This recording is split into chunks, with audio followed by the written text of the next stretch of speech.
Kidnap ಕೇಸಲ್ಲಿ ಜೈಲು ಪಾಲಾಗಿ ಸದ್ಯಕ್ಕೆ ಜಾಮೀನು ಪಡೆದು ಬಿಡುಗಡೆಯಾಗಿರುವಂತಹ ಎಚ್ ಡಿ ರೇವಣ್ಣಗೆ ಮತ್ತೆ ಸಂಕಷ್ಟ ಎದುರಾಗಿದೆ. ಜಾಮೀನು ರದ್ದು ಕೋರಿ ಎಸ್ಐಟಿ ಮೇಲ್ಮನವಿ ಸಲ್ಲಿಸುವಂತಹ ಸಾಧ್ಯತೆ ಇದೆ. ಹೈಕೋರ್ಟ್ಗೆ ಎಸ್ಐಟಿ ಮೇಲ್ಮನವಿ ಸಲ್ಲಿಸಲು ಸಿದ್ಧತೆ ಮಾಡಿಕೊಂಡಿದ್ದು, ಇದಕ್ಕಾಗಿ ಪ್ರಕರಣದ 2ನೇ ಆರೋಪಿ ಸತೀಶ್ ಬಾಬುನನ್ನ ಮತ್ತೆ ವಶಕ್ಕೆ ಪಡೆದು ವಿಚಾರಣೆ ನಡೆಸ್ತಾ ಇದೆ.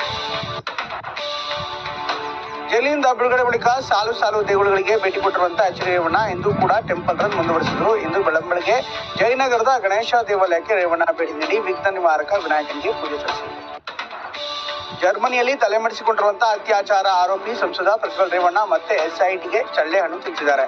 ಪ್ರಜ್ವಲ್ ರೇವಣ್ಣ ನಿನ್ನೆಯೇ ಬೆಂಗಳೂರಿಗೆ ಬರ್ತಾರೆ ಅಂತ ಹೇಳಲಾಗಿತ್ತು. ಆದ್ರೆ ಪ್ರಜ್ವಲ್ ಟಿಕೆಟ್ ಬುಕ್ ಮಾಡಿದ್ರು ರಾಜ್ಯಕ್ಕೆ ವಾಪಸ್ ಆಗದೆ ವಿದೇಶದಲ್ಲೇ ಉಳ್ಕೊಂಡಿದ್ದಾರೆ. ಬರ ಪರಿಹಾರ ಹಣವನ್ನ ಸಾಲಕ್ಕೆ ಜಮೆ ಮಾಡಿಕೊಳ್ತಾ ಇರುವ ಬ್ಯಾಂಕ್ಗಳ ನಡೆಗೆ ಮಾಜಿ CM H D Kumaraswamy X ಮೂಲಕ ಆಕ್ರೋಶವನ್ನ ಹೊರಹಾಕಿದ್ದಾರೆ. ರೈತರ ಸಂಕಷ್ಟಕ್ಕೆ ಕೊನೆಯೇ ಇಲ್ಲದಂತಾಗಿದೆ ಅಂತ ಕಿಡಿಕಾರಿದ್ದಾರೆ. ಕೊಪ್ಪಳ ಜಿಲ್ಲೆಯ ಗಂಗಾವತಿ ಪಟ್ಟಣದಲ್ಲಿರುವಂತಹ ಕನ್ನಡ ಸಾಹಿತ್ಯ ಭವನ ಕುಡುಕರ ಅಡ್ಡಿಯಾಗಿದೆ. ದಕ್ಷಿಣ ಕನ್ನಡ ಸಾಹಿತ್ಯ ಕುಡುಕರ ಪ್ರತಿನಿತ್ಯ ರಾತ್ರಿ ಕುಡಿದು ಬಾಟಲ್ಗಳನ್ನ ಎಸೆದು ಹೋಗ್ತಾ ಇದ್ದಾರೆ ಅಂತ ಆರೋಪ ಕೇಳಿಬರ್ತಾ ಇದೆ.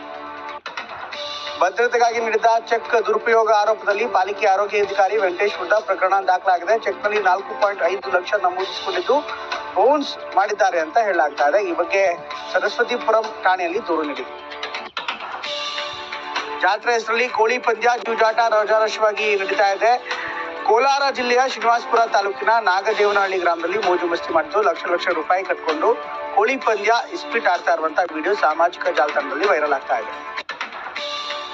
ತಹಶೀಲ್ದಾರ್ ನೋಟಿಸ್ಗೂ ಕ್ಯಾರಿನದ clean max wind fan company ಕಾಮಗಾರಿ ನಡೆಸ್ತಾ ಇದೆ. ಇದರಿಂದ ದಾವಣಗೆರೆ ಜಿಲ್ಲೆಯ ಹಿರೇಮಲ್ಲನಹಳ್ಳಿ ಗ್ರಾಮಸ್ಥರು ಪ್ರತಿಭಟನೆ ನಡೆಸಿದ್ದು ಬೃಹತ್ ಫ್ಯಾನ್ ಅಳವಡಿಕೆಗೆ ವಿರೋಧ ವ್ಯಕ್ತಪಡಿಸಿದರು. ಚಿಕ್ಕಮಗಳೂರು ಜಿಲ್ಲೆಯಲ್ಲಿ ಗಾಳಿ ಮಳೆಯಿಂದ ಅವಾಂತರ ಮುಂದುವರೆದಿದೆ. ಮರಗಳು ಬಿದ್ದು ಕಳಸ ತಾಲೂಕಿನ ನಲ್ಲಿಕೆರೆ, ಕೈಮರ, ಕಲ್ಲಕ್ಕಿ ಗ್ರಾಮಗಳಲ್ಲಿ ವಿದ್ಯುತ್ ಸಂಪರ್ಕ ಕಡಿತವಾಗಿದೆ. ಇದರಿಂದ ಗ್ರಾಮಸ್ಥರು ಕತ್ತಲೆಯಲ್ಲೇ ಜೀವನ ನಡೆಸುತ್ತಾರೆ. ಮೈಸೂರು ಜಿಲ್ಲೆಯಲ್ಲಿ ಮಳೆ ಗಾಳಿಯಿಂದ ಅನಾಹುತಗಳು ಮುಂದುವರಿವೆ. ನಂಜನಗೂಡು ತಾಲೂಕಿನ ಅರಿಯೂರು ಗ್ರಾಮದಲ್ಲಿ ಮರದ ಕೊಂಬೆ ಬಿದ್ದು ಮನೆಗೆ ಹಾನಿಯಾಗಿದೆ. ಇದರಿಂದ ವೆಂಕಟಯ್ಯ ಎಂಬುವರ ಮನೆ ಬೀಳುವ ಹಂತದಲ್ಲಿದೆ. ಮೈಸೂರು ಜಿಲ್ಲೆಯಲ್ಲಿ ಮಳೆಯಿಂದ 2,000 ಎಕರೆ ಬಾಳೆ ಬೆಳೆ ನಾಶವಾಗಿದ್ದು ವಿಶೇಷ ಪ್ಯಾಕೇಜ್ ನೀಡುವಂತೆ ರೈತರು ಹೆದ್ದಾರಿ ತಡೆದು ಪ್ರತಿಭಟನೆಯನ್ನ ನಡೆಸಿದರು. ಮೈಸೂರಿನಲ್ಲಿ ಜಿಲ್ಲೆಯಾದ್ಯಂತ ಉತ್ತಮ ಮಳೆಯಾಗಿದ್ದು ನಾಗರಹೊಳೆ ಅಭಯಾರಣ್ಯದಲ್ಲಿ ಜೀವ ಕಳೆ ತಂದಿದೆ.